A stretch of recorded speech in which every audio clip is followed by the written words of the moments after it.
Почитувани представници на медиумите, ви благодарам за присуството и за тоа што секогаш сте на одзив на нашето министерство и благодарам уште еднаш. Стабилното буџетирање, инвестирање во модернизацијата и опремување во човечкиот капацитет се трите столба кои се од приоритетно значење на Министерството за одбрана и армијата. Во однос на буџетот, би сакал да информирам и да истакнам дека условот за минимум 2% наменет за одбраната е испочитуван.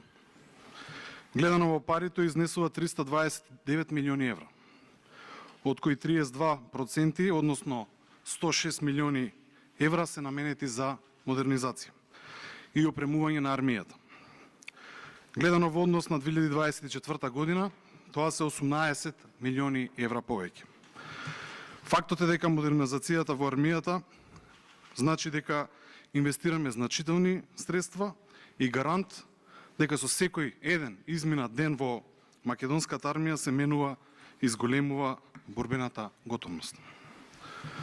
Вториот столб, модернизацијата и опремувањето. Сакам да нагласам дека ова е процес кој се реализира согласно планирањето на армијата и согласно сите цели на способности.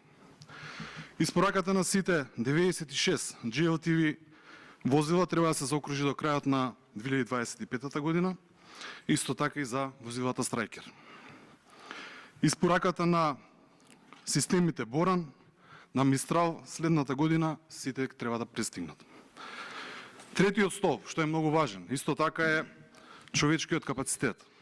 Врвен приоритет кој е вклучен во стандардот на вработените и пополнување на помладите во армијата.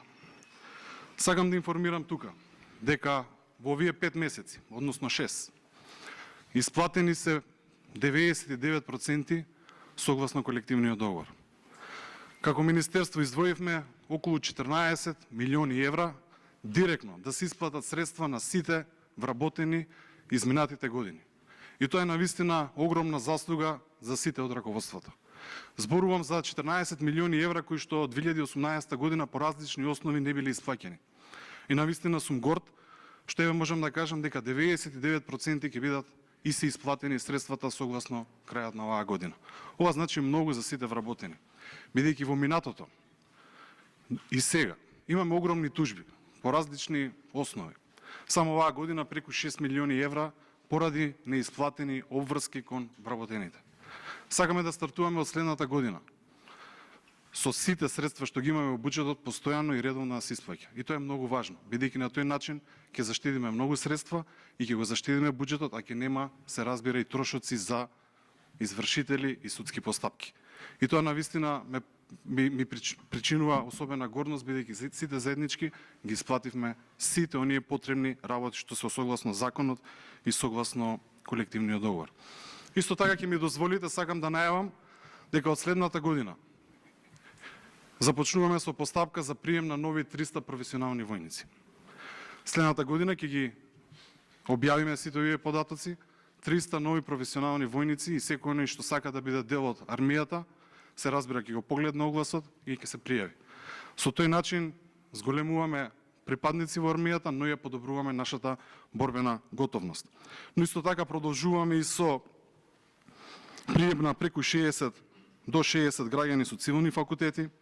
Исто така ќе завршиме и со постапката за прием на питомци и она што е дополнителни вработување, се разбира, за оние категории што се најпотребни во Министерството за одбрана. Накратко сакам да спомнам дека буџетот се зголемува од година во година. Повеќе од 18 милиони евра ќе издвоиме директно за модернизација повеќе од минатата година и ќе дадеме се од себе да ги унапредуваме нашите капацитети не само во армијата, туку и капацитети што се на Министерството за одбрана. Станува збор за сериозни инвестирања, бидејќи најголем дел од капацитетите на вистина се во лоша состојба.